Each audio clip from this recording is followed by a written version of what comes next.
Magandang araw po sa inyong lahat.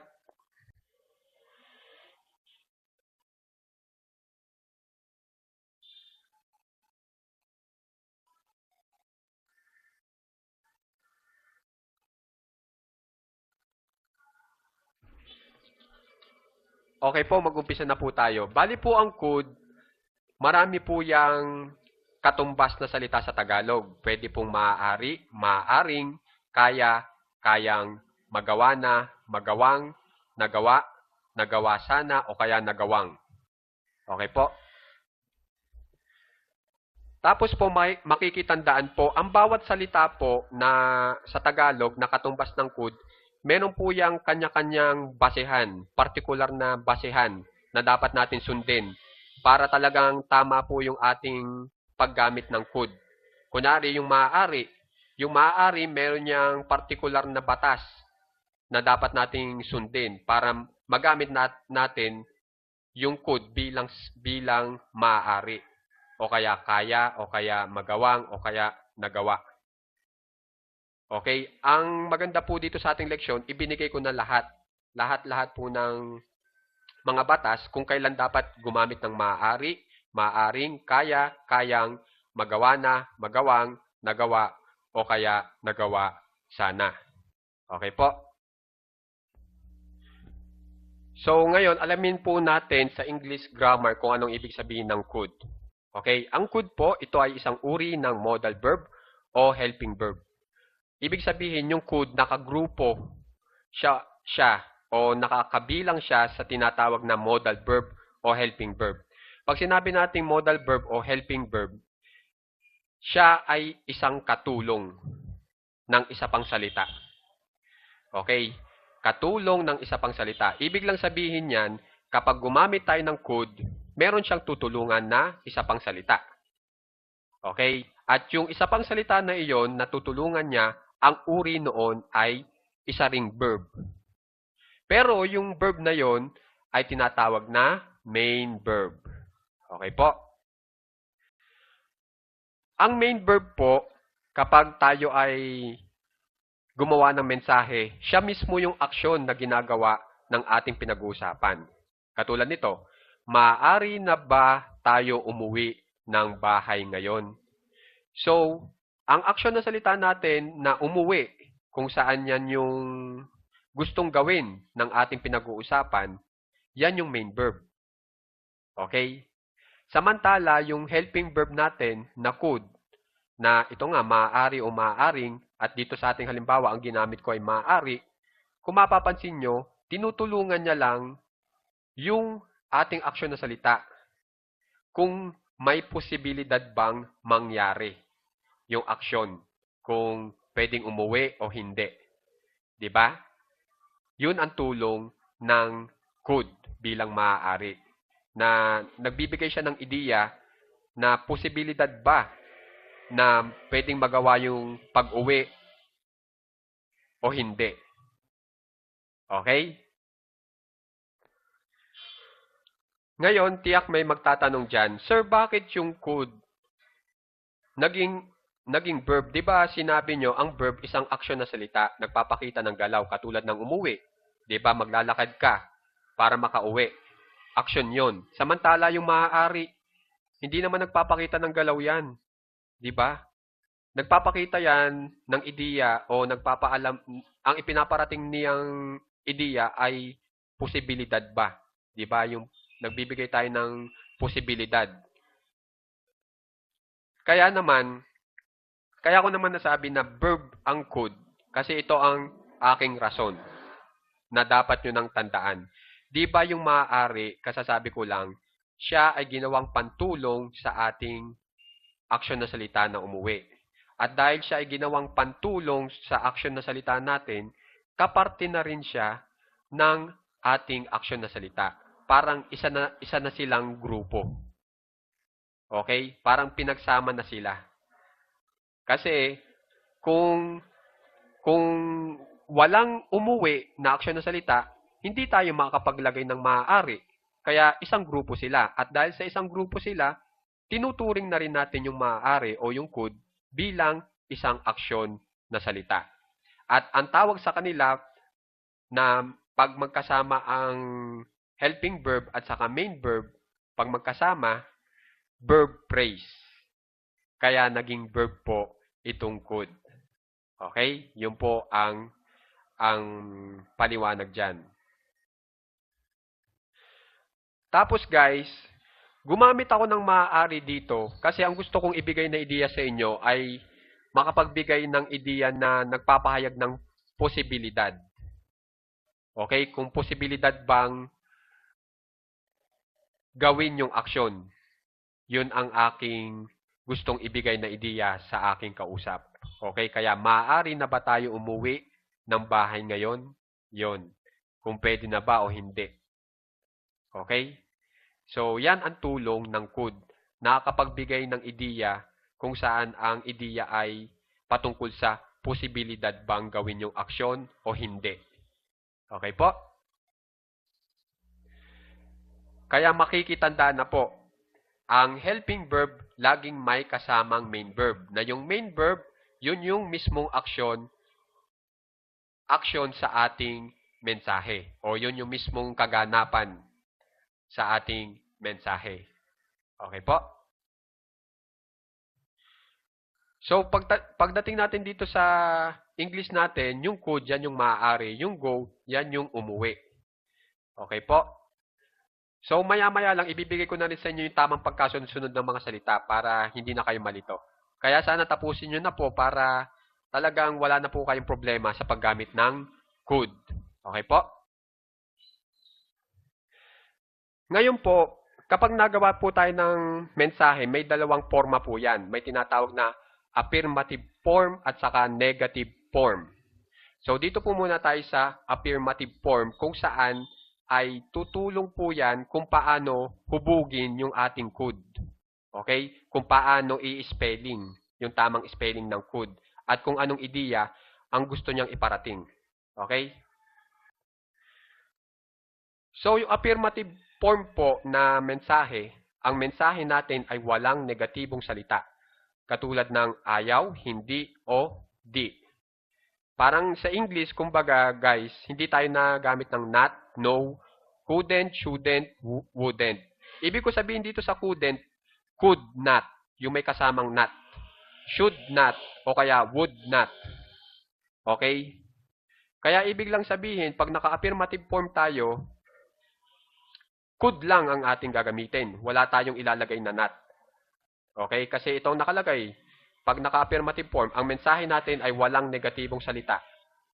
Di ba? At ang mga negatibong salita, alam nyo naman, ito na nga, kasasabi ko lang, ayaw, hindi, o di. Not, no, o could not, should not, o would not. Okay? Ito yung ating halimbawa na yung ating mensahe ay isang affirmative form. We could go home now. Tayo ay maaaring umuwi na ng bahay ngayon. Kung mapapansin nyo, walang nagbabawal sa inyong umuwi ng bahay ngayon. At kung mapapansin nyo, dahil sa walang nagbabawal, hindi tayo gumagamit ng ayaw, hindi, o di. Na yun ang senyales na yung mensahe natin ay isang affirmative form. Kaya pag kayo gagawa ng mensahe na naka-affirmative form, yung could nyo ay ganito. Walang kasamang not. Okay? Yan yung gusto kong ibigay sa inyong ideya. Okay? Dito naman po tayo sa pangalawang forma, pagpoporma ng mensahe gamit ang could, negative form. Pag negative form naman, ang mensahe natin ay may negatibong salita, katulad ng ayaw, hindi, o di. Okay?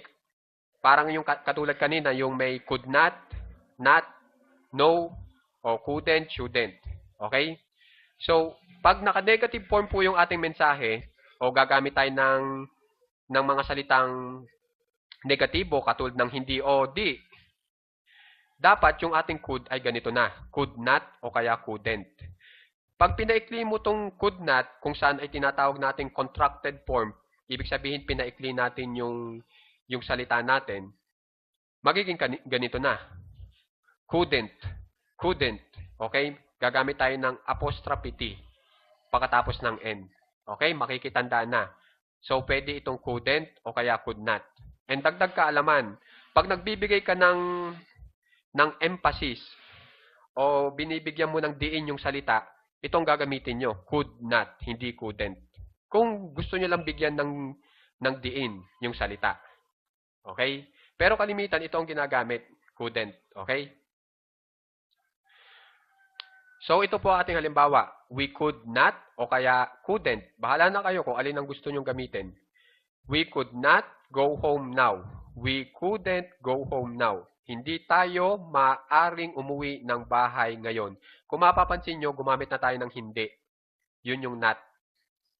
Okay? Yung could natin, itong maaaring. Okay? Yung main verb natin, umuwi. So, pag ganyan na mensahe nyo, gumamit kayo ng hindi, ayaw, di, kasama yung maaari, negative form tayo. Okay? At ang spelling dapat ng could ay mayroon ng kasamang not. Okay? Dito naman tayo sa tamang posisyon ng could kapag ang mensahe mo ay hindi nagtatanong. Ayan ha, yung mensahe daw natin hindi nagtatanong, yung tamang posisyon ng could natin kung saan ilalagay. Ang una daw dapat ay subject. Okay? Pag gagawa tayo ng mensahe sa English ha, sa English, ang batayan dito, subject, pinag-uusapan muna. Pag sinabi natin pinag-uusapan, maaaring noun po yan o pronoun. Pag ang ating ginamit ay noun, maaaring proper noun o common noun. Yung proper noun, yan yung mismong pangalan ng ating pinag-uusapan. Yung common noun naman, pinangalanan natin siya pero hindi partikular. Katulad nito, the man, ang lalaki. Hindi natin pinangalanan ng partikular. Pero itong si Juan, pinangalanan natin ng partikular, proper noun yan. Pag hindi, common noun. Okay? Para dito sa ang lalaki. Makikitandaan na po. Tapos po, kung ayaw nyo naman pangalanan yung pinag-uusapan natin, gusto nyo lang ituro, maaari tayong gumamit ng pronoun. Alinman sa he, siya. Pag lalaki, she. Babae naman ang tinuturo mo, siya rin. Tapos you, ikaw, they, sila, I, ako, it, siya, o kaya ito, o kaya iyon. Okay? So, dito, kung mapapansin nyo, hindi natin pinangalanan, pero itinuro lang natin. Okay? At may magtatanong dyan, bakit po siya para sa it? Pag tayo nagtatagalog, kalimitan, kunwari may robot, kunwari siya ay nagsasayaw, minsan napapasalita tayo ng ganon para dun sa robot. Na sa English, pag ituturo mo yung robot, dapat it. Hindi he, hindi she. Okay? Makikitandaan na po ha? Ganun po, kaya naglagay ako ng siya dito. Kung ang itinuturo nyo para sa siya ay bagay, ang pagsasalin po ay dapat it. Pero pag tao yung tinuturo nyo para sa siya, alin man dito sa he o she. Okay? Ngayon po, pag meron na tayong pinag-uusapan, isusunod na po natin alin man dito sa could o couldn't. Bahala na po kayo kung anong form. Kung affirmative form o negative form yung gagawin nyo. Basta hindi nagtatanong. Okay? Bahala na kayo mamili dyan. Tapos sumunod yung main verb, yung laging kasamahan ng could o couldn't. Yung pinaka-action ng ating mensahe. Tapos bahala na kayo kung meron pa kayong idadagdag ng mga ibang salita na makakatulong para mas maintindihan ng inyong mensahe. Kaya meron ditong ... plus ... Okay? So, ito na po yung ating halimbawa. Okay, dito na po tayo sa si Juan ay kayang tumugtog ng violin dati. So, isalin natin ito sa English. Okay? So, kung mapapansin nyo, may salita tayong kayang. Yan po ay could. Okay? Maya-maya lang po sasabihin ko sa inyo kung kailan dapat gumamit ng kayang, maaari, nagawa, at iba pa. Okay? Dito lang muna tayo. Focus po muna tayo sa tamang pagpuposisyon muna. Okay? Okay. Ngayon alam na natin yung ating Tagalog na mensahe. Iposisyon na natin ng tama ito sa English. Ang una daw muna ay yung pinag-uusapan, subject. So, ang subject natin dito ay si Juan o kaya ang lalaki. Dito po muna tayo focus sa si Juan. Juan. Yan, nailagay ko na sa English ha. Sumunod, could o couldn't. Kung mapapansin nyo, itong kayang, wala namang kasamang hindi. Diba? O di. Kaya itong could ang gagamitin ko para sa kayang. Okay? Juan, could. Tapos sumunod yung main verb. Alin dito yung aksyon na salita na nagpapahayag ng kaganapan? Ito, pagtugtog. O, di ba? Itong tumugtog. Yan, aksyon na salita yan. Yan yung main verb. So, ilagay natin sa pangatlo. Play. Could play. Kayang tumugtog. Okay? Then, saka pa natin isusunod yung iba pang salita na makakatulong sa ating mensahe para mas maintindihan tayo. Ng violin dati. The violin before. So yan, nakagawa tayo. Juan could play the violin before. Si Juan ay kayang tumugtog ng violin dati. Kung papalitan mo itong si Juan ng common noun, katulad nitong daman, dito, ang lalaki ay kayang tumugtog ng violin dati. Pag gusto nyo naman pronoun, di ba si Juan lalaki, dito, he, siya. Siya ay kayang tumugtog ng violin dati. Okay? Ganun lang po yon, yung tamang pagpuposisyon ng could pag hindi nagtatanong. Dito naman po tayo sa position ng could kapag ang mensahe ay nagtatanong. So, meron po tayong iba't ibang klase ng pagtatanong. Dito po muna tayo sa pangkaraniwang pagtatanong. Yung normal na kung paano tayo magtanong gamit ang could. Ito po ang pattern. Could daw muna. Sumunod subject. Sumunod main verb. Tapos isunod nyo na lang yung kung ano man ang gusto nyong idagdag na mga salita na makakatulong sa inyong mensahe para mas maintindihan pa. Tapos ang pinakahuli, question mark. Okay? Ito na po ang ating halimbawa. Nagawa mo bang maamoy iyon? So, yung could natin dito, itong nagawa. Okay? Tapos, pag nagtatanong kasi talaga tayo sa Tagalog, naglalagay tayo ng bang. Okay? Makikitandaan na, pero wala yung tamang pagsasalin sa sa English. Okay? Parang yan ay tumutulong para maging tanong yung ating mensahe sa Tagalog. Pero sa English, walang katumbas ang bang sa English para sa ating mensahe dito. Okay? So, makikitandaan na. Kaya kung magtatanong kayo, bakit hindi isinalin sa English itong bang? Wala po kasi.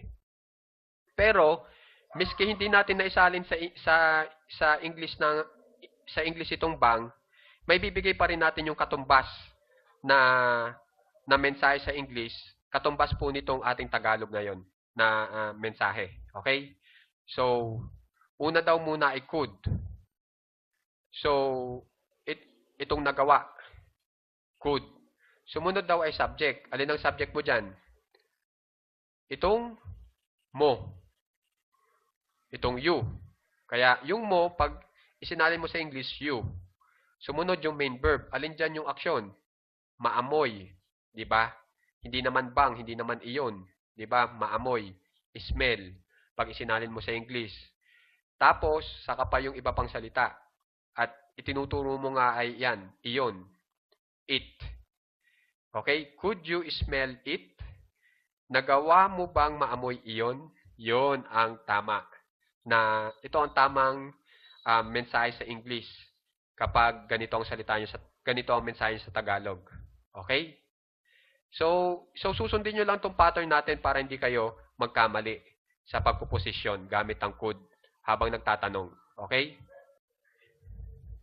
Okay, pwede rin tayo magtanong gamit ang tag question. Meron tayong pattern para makagawa ng tag question. Okay?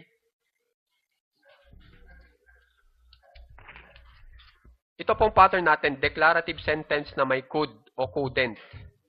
Okay? Ibig sabihin yan, gagawa muna tayo ng mensahe na may kasamang could o couldn't. Okay? Pag sinabi natin declarative sentence, hindi tayo naggagawa ng tanong. Gumagawa tayo nagdedeklara tayo ng mensahe. Okay? Kaya declarative. Pagkatapos niyan, makapag-declare tayo ng mensahe na may kasamang could o couldn't, isusunod nyo ay comma. Okay? Pagkasunod nyo ng comma, ang isusunod natin, alinman sa could o couldn't. Tapos plus subject. Tapos ang huli ay question mark. Makikitandaan to ha. Itong pattern natin importante para sa tag question. Makikita nyo dito sa ating halimbawa para mas maliwanagan pa kayo. Yung sinasabi kong declarative sentence na may could o couldn't, ito na yon. Ito na yung ating halimbawa. We couldn't go home now. Ito yung declarative sentence natin na may kasamang could o couldn't. Tingnan nyo, meron akong isinamang couldn't. Tayo ay di maaaring umuwi ngayon ng bahay. Itong buong mensaheng ito ay declarative sentence. At ito yon, we couldn't go home now. Okay? Kung tinatanong nyo, nasan yung pattern nitong we couldn't go home now, yung katuturo ko lang sa inyo kanina. Diba? Subject muna. Sumunod couldn't. Sumunod main verb. Diba? Diba? Tapos sumunod yung iba pang salita na tutulong sa ating mensahe para mas maintindihan pa. Okay? Yun. Kaya yan, tayo ay di maaaring umuwi ngayon ng bahay. We couldn't go home now. Tapos, ang isusunod po natin ay comma. Pagkatapos ng bahay, comma. Tapos, ang isusunod natin ay, dahil ang ginamit po natin ay couldn't, dapat ang gagamitin po natin, pagkatapos ng comma, ang isusunod naman natin ay kabaliktaran ng couldn't. At yun ay could. Pansin nyo, ito'y couldn't, yung kabila naman, could. Tapos yung subject natin na we. Di ba ang subject natin ay we? Ilagay lang natin yun sa dulo, dito. We. Could we. Kaya ganito mangyayari. We couldn't go home now. Could we? Tayo ay di maaring umuwi ngayon ng bahay. Pwede ba? Yan ang tama. Pero kalimitan, pag nagtatagalog tayo, itong ginagamit natin, di ba? Pero sa totoo lang, ang tama, pwede ba? Parang sa Tagalog kasi medyo awkward ang dating. Kaya, di ba? Para lang mabagay sa rhythm ng ating, yung pinakatunog ng ating mensahe. Parang doon na lang natin iniaayon. Pero sa totoo lang, yung tamang-tama ay pwede ba? Hindi di ba? Okay? So, ang pwede ba, ibig sabihin, could we? Kaso dito sa pwede ba, hindi natin isinama yung ating pinag-uusapan sa Tagalog. Pero pag isinalin mo itong pwede ba sa ating English na mensahe, dapat kasama yung pinag-uusapan. Makikitandaan na ha? So itong could we, pwede ba? Kaya ganito ang pattern yan. Pagkatapos ng could, dapat ang isusunod nyo ay couldn't plus subject. Pero kung yung could nyo ay couldn't, dapat ang isusunod nyo dito ay could lang plus subject. Okay? Tapos dagdag ideya nga pala po, guys. Yung sinasabi kong main verb, kung magtatanong kayo, Sir, ano naman ang tamang pagpoporma ng main verb namin o yung aksyon na salita? Dapat po, pag tayo ay ganito, kung saan ay nagtatanong tayo, yung main verb po natin dito ay base form. Ibig sabihin ng base form, wala pa tayong binabago. Hindi pa tayo naglalagay ng ed, hindi pa natin ini-spelling yon sa past participle. Katulad ng kunwari, drive. Yung drive, D-R-I-V-E, yun yung original na spelling. Pag ginawa nyong drives, nilagyan nyo ng S, hindi na original na spelling yon. Hindi na yon basic form. Itong main verb natin dito, dapat naka-basic form. Okay? Maya-maya lang ibibigay ko sa inyo yung basic form at hindi basic form. Okay? Sinasabi ko lang sa inyo, tinan nyo, we couldn't go home now. Yung go po, yan yung original na spelling ng go. Pag nilagyan nyo yan ng ES o NE, hindi na yan basic form. Okay? So, dito sa question, sa common question at sa tag question, ang ginamit ko na form para sa main verb ay basic form. Original na spelling. Kaya tingnan nyo yung smell, original. Yung go, original. Okay? Okay, ipakita ko lang sa inyo dito yung yung paggamit naman ng could. Okay? Ganun pa rin ang pattern para sa tag question, letter B. We could go home now. Couldn't we? Tingnan nyo, could dito, naging couldn't dito sa pagkatapos ng comma. Tapos isinama uli natin yung subject. Pag tinagalog natin yan, tayo ay maaaring umuwi na ng bahay ngayon. Diba? Yan. Yung couldn't we dyan, di ba? Okay?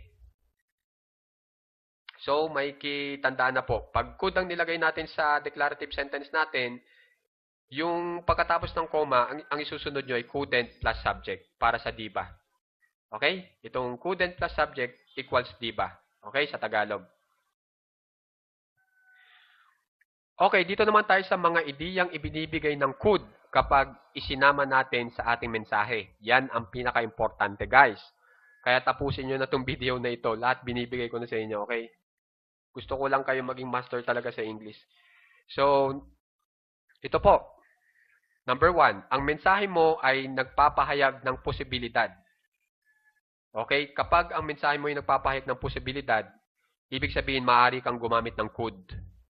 Na yung could natin, ang Tagalog dapat maaari o maaaring. Alam naman natin, pag sinabi natin maaari o maaaring, hindi ka talaga sigurado sa sinasabi mo. Posibilidad lang. Okay? Okay, ang sinasabi po dito, kapag gagamit daw tayo ng salitang maaari o maaaring, dapat ang ideya natin ay patungkol sa posibilidad. At pag gagamit po tayo ng maaari o maaaring, dapat po yung sitwasyon ng ating mensahe ay patungkol ngayon. O ang ibig sabihin, pangyayari ngayon. Pangyayari ngayon o ang kondisyon ng ating pinag-uusapan ay pang ngayon, hindi pang noon. O hindi pang hinaharap, pang ngayon. Makikitandaan na po. Yan yung mga batas na kailangan yung matandaan para di kayo magkamali. Gamit ang could kapag ginamit nyo bilang maaari o maaaring. Kaya ang kailangan pag tayo gagawa ng mensahe na gagamitin natin ay salitang maaari para sa could, dapat naka-present tense. Okay? So dito na tayo sa ating halimbawa. The clouds are getting darker. Ang mga ulap ay umiitim na lalo. It could rain today. Maaaring umulan ngayon. So yung it natin dito ay ito na mismong ideya. Kasi kung mapapansin nyo, walang ito, walang iyon dito sa Tagalog natin, di ba? Pero kung mapapansin nyo, ang itinuturo nating pinag-uusapan ay mismong itong buong kalahatan na ito na mga salita na nagbibigay ng isang ideya na parang itinuturo mo yung kung anong maaaring mangyari ngayon. Kaya pag ganyan po sitwasyon, wala kayong makitang pinag-uusapan, it po yun. Okay? So, it muna. Sumunod ay maaari. Could. Isusunod natin doon sa tamang pagkasunod ng mga salita ha, sa paggawa ng mensahe sa English. Okay? Sumunod ay yung umulan. Yan yung main verb, rain. Sumunod pa yung iba pang salita. Ngayon, today. It could rain today. Maaaring umulan ngayon. So, dito, ipinapahayag ng mensahe natin yung posibilidad na maaaring umulan ngayon. Okay? Okay, tapos na tayo dun sa paggawa ng present tense na mensahe gamit ang could na maaari pala ang dapat nating maaari dapat ang katumbas ng could sa Tagalog, di ba? Dito naman gagawa naman tayo ng ang sitwasyon ng mensahe ay mangyayari pa lang. Pero pag kaganyan ang sitwasyon, maaari uli ang dapat nating gamitin o maaaring para sa could. Na kung saan, posibilidad uli ang ating pinag-uusapan, yung ideya ng mensahe. Okay? Yung future tense, present tense, pangyayari. Yung posibilidad, yan naman yung ideyang gustong ibigay ng mensahe. Okay? So, dito tayo sa halimbawa. She is so kind to me. Napakabait niya sa akin.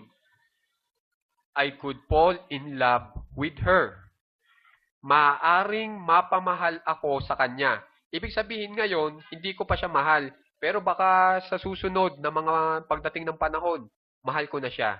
Kaya kumbaga, future tense, ang sitwasyon ay mangyayari pa lang. Okay? So, yan. Maaaring, so I, para sa maaaring mapamahal ako. Yan, yung ako, yan yung I. Tapos yung could, maaaring, tapos mapamahal, Paul. Tapos yung in love with her, sa kanya. Okay? Yan po. Makikitandaan na, future tense.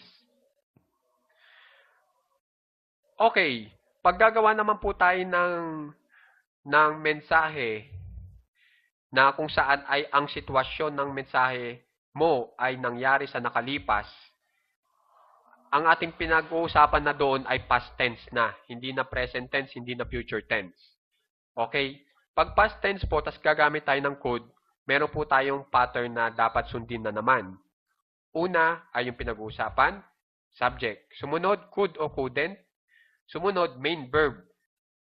Okay? Pero yung main verb natin, dapat naka-past participle form. O yung spelling niya, pang past participle. Okay? Para matulungan ko kayo, kailangan ng tama talaga, kailangan nyo ng dictionary. Okay? Ito yung ating halimbawa. Kung ang inyong main verb o aksyon ng salita ay kasama sa grupong regular verb, ang regular verb po kasi, pag naka-past participle o naka-past tense, ed lang ang ilalagay nyo.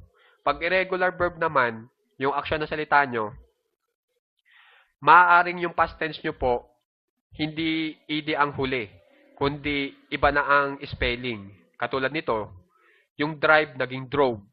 Pag naka-past participle na, naging driven na. Ganyan po pag irregular verb. Okay? So, pag naka-past tense po, dapat po yung ating aksyon ng salita naka-past participle. Kaya kung ang inyong aksyon ng salita ay ang ginamit nyo ay work o drive, hanapin nyo sa dictionary yung past participle, tamang past participle para sa drive o work. Pag sa drive, driven. Pag sa work, lalagyan nyo lang ng ed. Ang susundin nyo, past participle, hindi past tense. Okay?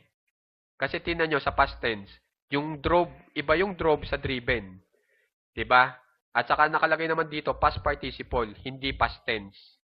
Okay? Makikitandaan na po ha, pati pattern natin para sa past tense.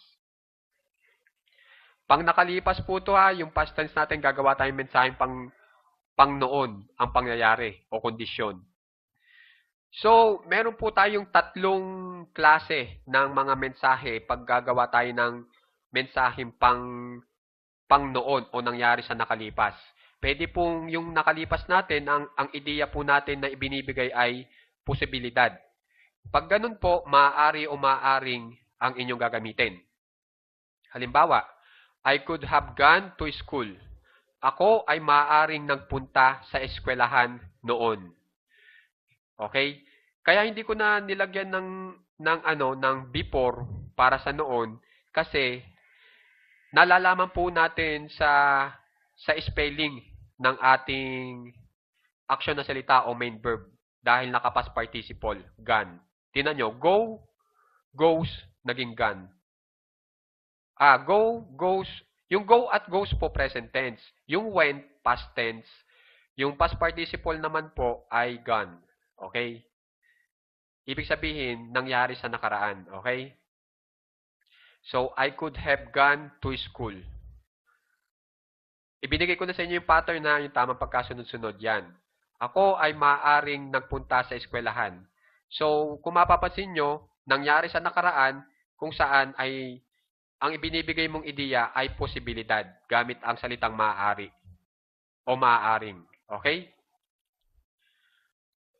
Okay, yung pangalawang ideya naman na maaari nating ibigay pag naka-past tense yung ating mensahe ay ito. Panghihinayang. Panghihinayang. Pag ganyan naman, nanghihinayang ka, yung could natin dapat nagawa sana o kaya sanang. Halimbawa, I could pass the exam if I studied well yesterday. Nagawa ko sanang makapasa sa pagsusulit kung nag-aral ako ng mabuti kahapon. So, itong could natin dito, nagawa sanang. Kung saan pinaggigitnaan ng ating pinag-uusapan ako ay. Okay? Makikitandaan, tingnan nyo.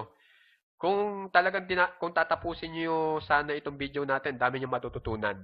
Kaya congrats na po agad doon sa tatapos ng video at pag-aaralan ng mahusay ang salitang could sa ating aralin ngayon.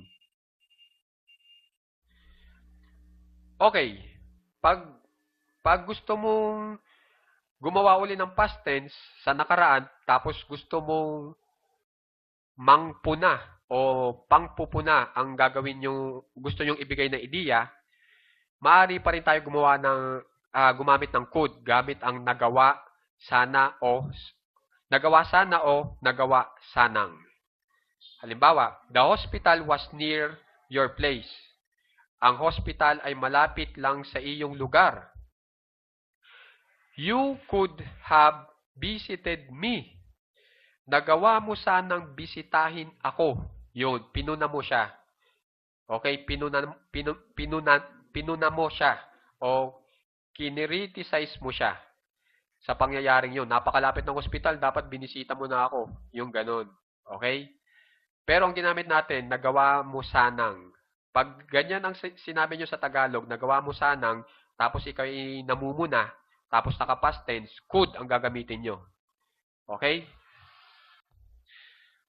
Ngayon, balik po muli tayo sa present tense o pangyayari ngayon. Kasi dito naman, para magbigay suwestyon, ang gagamitin natin ay maaari. Balik tayo sa maaari o maaaring. Halimbawa, I could accompany you at the party. Maaari kitang samahan sa salo-salo. Yun, nagbibigay ka ng suggestion o suggestion. Tapos, maaari din po tayong gumamit ng could para humiling. Gamit ang maaari o maaaring. Halimbawa, could you sing another song? Maaari ka bang kumanta ng isa pang kanta? Yan. Okay? Yan ang mga gamit ng could. Ang dami ano. Ito pa. Pwede pa. Bali itong humiling, magbigay suggestion, saka magbigay ng permiso, present tense. Naka-present tense tayo. Okay? Dito naman sa magbigay ng permiso o para magbigay permiso nga, ay maaari o maaaring din ang maaari natin gamitin para sa could. Halimbawa, could I borrow your pen? Maaari ko bang hiramin ang iyong panulat? At kung mapapansin nyo, sa salitang maaaring, may politeness na meron kang nakakapag-express ka o nakakapagbigay ka ng mas magalang na salita gamit ang could. Diba? Makikitandaan na ha? Ngayon naman, maaari din po natin gamitin ang could sa indirect speech bilang maaari o maaaring. Ang ibig sabihin ng indirect speech ito, sinabi mo kung anong pagkakasabi niya. Okay? Parang inireport mo lang. Okay? Pero indirect. Okay? Parang ganito. May pattern po tayo para makagawa ka ng indirect. Ganito. Subject muna, sumunod said, sumunod that. Tapos, ang sasabihin noong kung sino man kung kanino man nanggaling yung salitang iyon. Okay? Pero, yung sasabihin mo, nangyari na sa nakalipas. Okay? So, ganito lang yan. Pag tinagalog mo, sinabi ko na. Subject said that. Sinabi ko na, o kaya sinabi ni Juan na. Okay? Bali, pag nagtagalog tayo, pag ang ginamit mo ay ko, pronoun. Pag ni Juan, noun ang ginagamit mo, proper noun. Okay? So, ito yung sa Tagalog, ito yung ating pattern. So, ito, sinabi niya na, ayun, subject said that. Sinabi, yung subject natin, itong niya. Itong sinabi, said, yung na, that. Okay? Tapos, saka pa yung kung ano man yung sinabi noong inyong kausap na kung saan ay sinasabi mo sa akin ngayon. Okay? Sinabi mo na maaari siya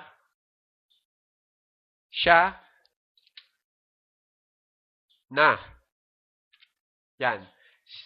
Sinabi niya na maaari siya na naging isang doktor kung hindi siya nagpalit ng kurso. She said that, sinabi niya na, she could have been a doctor. Maaari siya na naging isang doktor if she didn't change her course. Kung hindi siya nagpalit ng kurso. O kung hindi niya pinaltan ang kanyang kurso. Okay? Okay, pinaltan ko na para mas tama. kung hindi niya pinaltan ang kanyang kurso. If she didn't change her course. Okay? Ganyan naman ang paggamit ng indirect speech. Okay? Gamit ang could. Okay, dito naman para masabi ang dating kakayahan. Pag ganyan po, patungkol sa kakayahan, tas gagamit tayo ng could para doon, kaya o kayang yung could natin. Ito yung pattern naman natin. Subject, could, plus basic form. Okay? Makikitandaan na ha. Tapos, pag ang mensahe natin ay patungkol sa kakayahan, gagamit tayo ng could, past tense ang ating ginagamit, pang nakaraan. Okay? So, pero ganito ang ating pattern. Subject, could, plus basic form. Okay? Hindi na tayo gagamit ng have. So, itong halimbawa, before I could go for hiking. Dati, kaya kong mag-hiking. Okay? Kung may magtatanong dyan, Sir, bakit may before po kayo? Okay lang yan. Ito, hindi talaga to kasama doon sa ating sentence. Parang gusto ko lang ipakita na may mga ibang salita na maaring ilagay natin sa mas una kaysa doon sa ating subject, could, plus basic form. Yun lang ang gusto ko lang ibigay sa inyo na ideya. Okay? Baka magtaka kayo na mali yan kasi merong before nasa unahan. Hindi. Tama po yan. Okay? Bali yan adverb po yan na tinutulungan yung ating mensahe na maibigay yung kung kailan nangyari yung ating kakayahan. Okay? Yun po yun. So yung kaya po dito, yan po yung could. Okay? Okay. Tapos ang could po, ito naman, maaaring salitang nagawa o nagawang. Okay? Pag ganito naman yung could natin, isaisip nyo na ito yung ideya ng inyong mensahe para masabi na nagawa mong magamit ang iyong pandama. Yan. Yan yung ideyang gusto mong ibigay na ginamit mo yung pandama mo. Maaaring pang-amoy, panlasa, pandinig, o kaya naramdaman sa loob o labas ng iyong katawan. Okay? Tapos, pag ganito po ang inyong ibinibigay na ideya, dapat po yung mensahe nyo ay pang nakalipas o past tense. Okay? So, pag ganyan ideya ang ibinibigay nyo, tas naka-past tense, ito po yung pattern. Subject plus could plus main verb na naka-basic form. Uli. Okay? Halimbawa, are you shouting?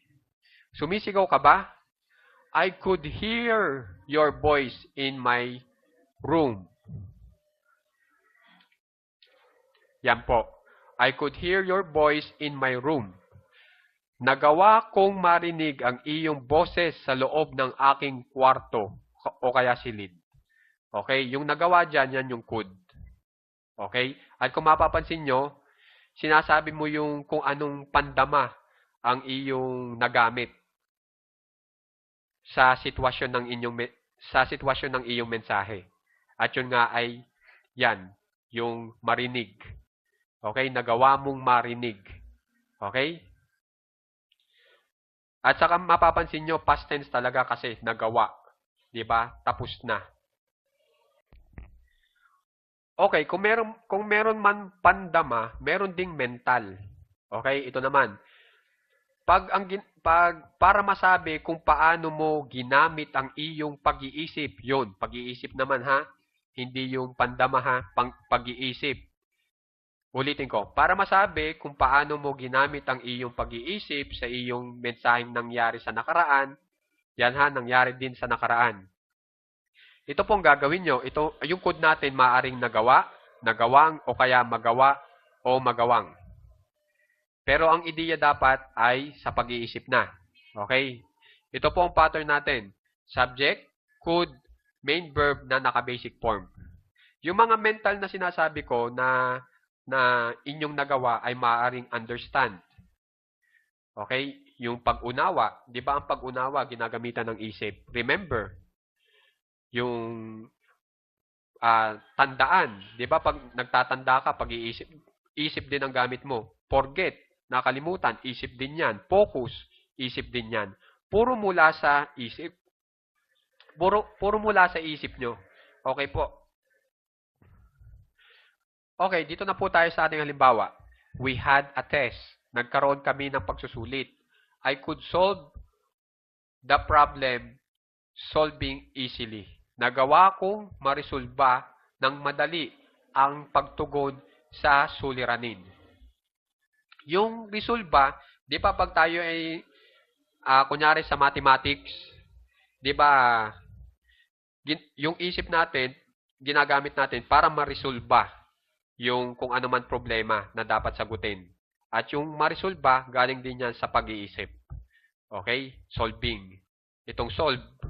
Okay? So, yan. Ang ginamit po natin para sa could ay nagawa. Subukan natin itong magawa o magawang naman. So, I couldn't remember all the names of the players.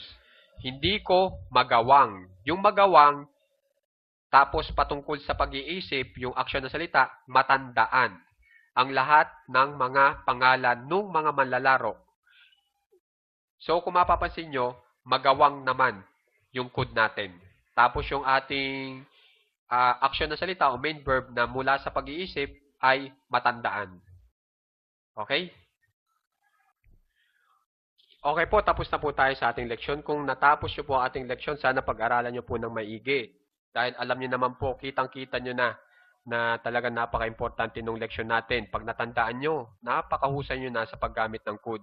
Maraming salamat nga pala po sa mga nagsasubscribe, naglalike, nag-share at nagko-comment ng ating channel. Kung hindi dahil sa inyo, wala po tayo. At maraming salamat po kay Sir Hat Popsi na laging nandyan sa ating channel.